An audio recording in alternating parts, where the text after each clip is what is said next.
Hey everyone, welcome back to our channel. Today we're going to unravel the mysteries of profits and gains from business and professions.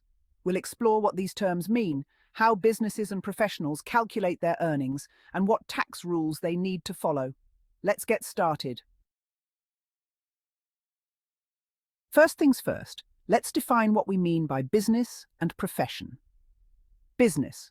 This is any activity carried out with the intention of making a profit.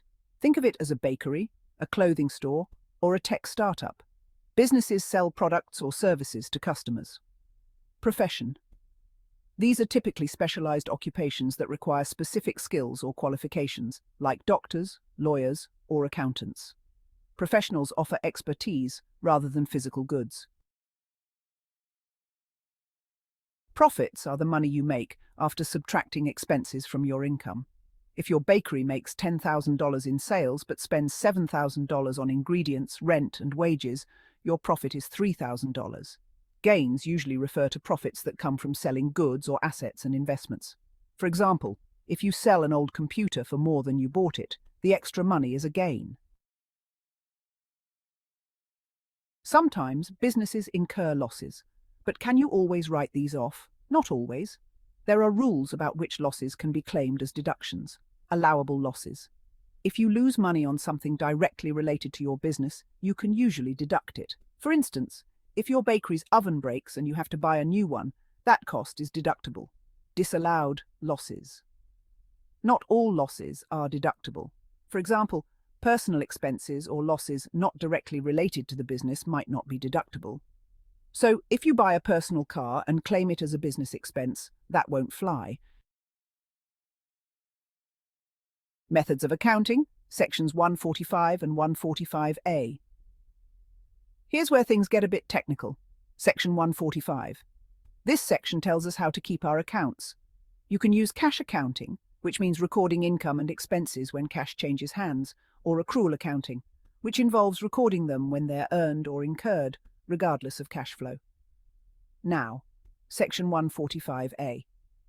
According to this section of the Income Tax Act, the valuation of inventories and listed securities should be done at the price of NRV or the actual price, whichever is lower. In the case of inventories, NRV is the estimated selling price of an asset when it is sold. Deductions against business income. Deductions are expenses you can subtract from your income to reduce your taxable profit. For example, rent for your office, salaries for your employees, and utilities like electricity and water. These deductions lower your taxable income, which means you pay less tax.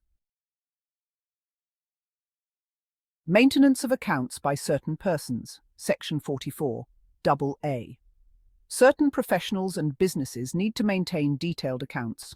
Section 44AA requires them to keep books of accounts and other documents to show their income and expenses. This helps in verifying their income and ensuring they pay the right amount of tax. Books of accounts or accounting records must be maintained if the income from business or profession exceeds rupees 1,20,000, or turnover or gross receipts exceed rupees 10 lakh in any of the 3 preceding years for an existing profession. This also applies to a newly set up business or profession whose income from business or profession is expected to exceed rupees 1,20,000 in a year, or gross receipts are expected to exceed rupees 10 lakh. Special provisions for computing profits of retail business under Section 44AF. Retail businesses can use a simplified tax scheme under this section. Instead of detailed bookkeeping, they can estimate their profits based on a percentage of their turnover. The taxpayer can declare 5% of the total turnover to be subjected to taxation. This section is only applicable if the total turnover was less than 40 lakhs in the financial year. This is aimed at making life easier for small retailers, simplifying tax calculations and reducing compliance burdens. Summary. Scheme of presumptive income and presumptive taxation. Presumptive income schemes are like shortcuts for calculating taxes. Instead of detailed accounting, you estimate your income based on a fixed percentage of your turnover. This approach simplifies tax compliance for small businesses and professionals, making things more straightforward. We will discuss this in detail in a separate video. Income from undisclosed sources.